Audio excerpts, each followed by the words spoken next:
So let's finish our problem working solving session of chapter 7. And in this problem solving session, we're going to be talking about Carnot heat engines. We're going to be talking about Carnot refrigeration cycles, and we're going to be talking about Carnot heat pumps. I'm going to work 3 problems, one of each. In this particular problem, we have a Carnot heat engine. The thermal efficiency of this heat engine is 40%. The hot temperature is 1200 degrees Celsius. We don't know what QH is, which is what we'd like to find. Our heat engine converts this QH to 500 kilojoules of usable work, and we reject QL to our cold source at a temperature TL, which we don't know either of those properties. So in order to find QH, TL, and QL, we're going to just use some of the definitions in our text. So first, what I'm going to do is I'm going to just use the definition of thermal efficiency for a Carnot heat engine, which is 1 minus TL over TH. Okay, the thermal efficiency is given as 0.4. The low temperature we don't know, and the high temperature we do know. It's 1200. Now be very careful when we deal with Carnot heat engines. Remember, we have to use the thermodynamic temperature scale, which is in this case degrees, or just Kelvin, not degrees Kelvin, just Kelvin. So the low temperature source we will calculate to be at a temperature of 883 Kelvin.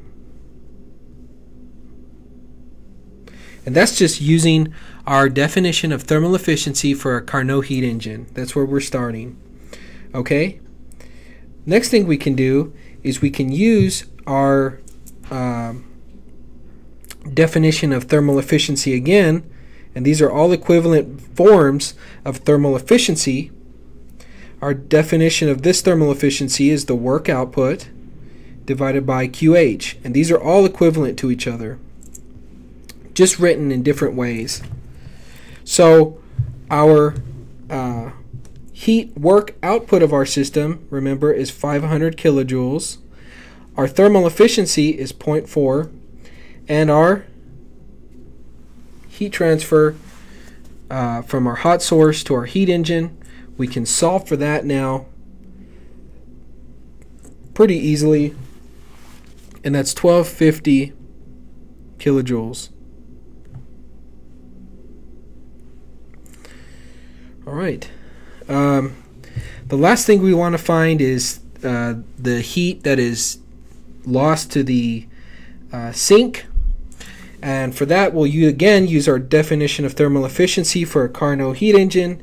And remember, the heat transfer rates and temperatures are proven to be, the ratio of these is proven to be equivalent for this type of system. Okay, so this would be 1 minus QL, which we have that given, or I'm sorry, let's see, QL, we don't know what QL is actually, that's what we're trying to find, and QH is given as something we just solved, 1250 kilojoules, and our thermal efficiency of course is the same, which is 0.4, and we can solve for QL here, which ends up being 750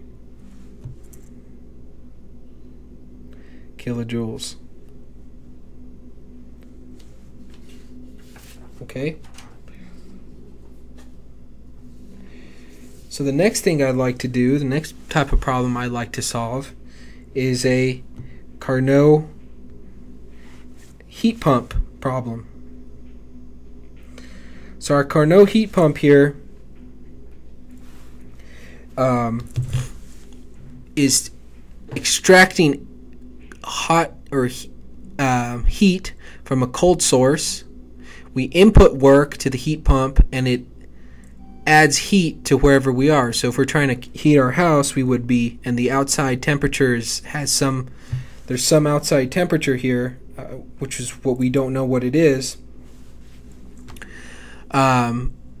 we would be heating our house by extracting the heat from that already cold temperature. Now the coefficient of performance for this heat pump is 8.7, and our goal here is to find the low temperature source and the amount of heat that's transferred to the hot temperature source here.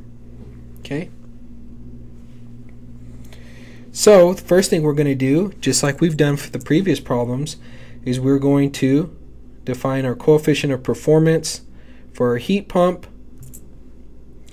and that's going to be equal to 1 divided by 1 minus TL over TH. So that's our definition of our coefficient of performance. So it's similar to our efficiency calculation earlier for the equivalent heat engine. So for this heat pump, we have a coefficient of performance, which is 8.7. This is equal to 1 divided by 1 minus, and again, when we talk about Carnot cycles, we have to use the absolute temperature scales. So this would be TL divided by 273 plus 26, which is the temperature of our hotter heat source.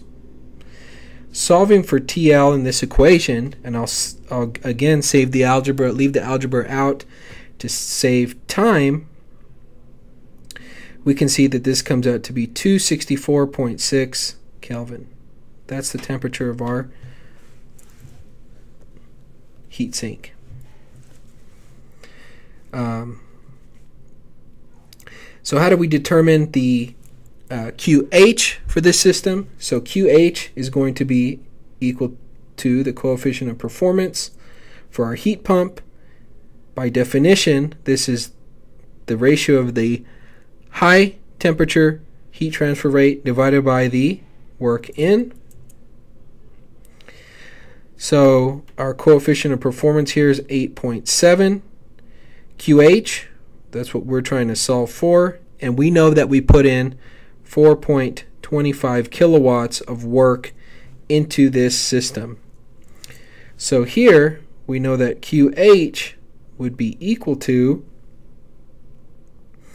36.98 kilowatts if you solve for QH in that above equation. So you can see a lot of these Carnot cycles, heat pumps, heat engines, refrigeration cycles are all basically variations of each other, and the solving methodology for these is all very similar. Okay, I'm going to finish up chapter 7 here with a Carnot refrigeration cycle. So here we have a refrigerator. The cold refrigerated part is at minus 8 degrees Celsius.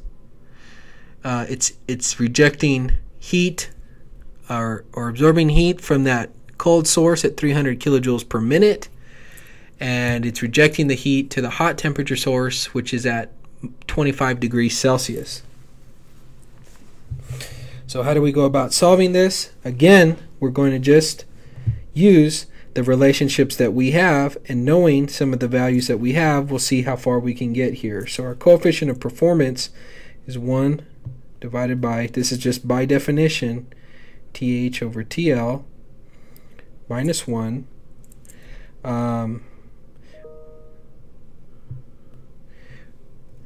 We have also the values of TH and TL. So that's why I selected this equation, because we had those values. So this is 25 plus 273 divided by minus 8 plus 273 minus 1. So our coefficient of performance for this refrigeration cycle is 8.03. What we really want to find, though, in this problem is let's find out what the work input to the system is. So what is that? So in order to get work input, all we're going to do once again is use our definition of the coefficient of performance So this is analogous to the efficiency in a heat engine. And we'll take the ratio of the QL over W, or work in. We solved already for the coefficient of performance, which was 8.03. QL is given as 300 kilojoules per minute. And work in is what we're trying to solve for. So work in here is, if when we solve it, 0.623 kilowatts. So this is, remember, basically the minimum amount of work that you would need in order for this system to actually operate. Since this is a reversible cycle, we wouldn't expect any irreversibilities to be occurring in this type of system. Okay, so that concludes our discussion of Chapter 7, which is the second law of thermodynamics. We will now move on and conclude our discussion on thermodynamics altogether, and we will start talking about fluid mechanics from our next lecture.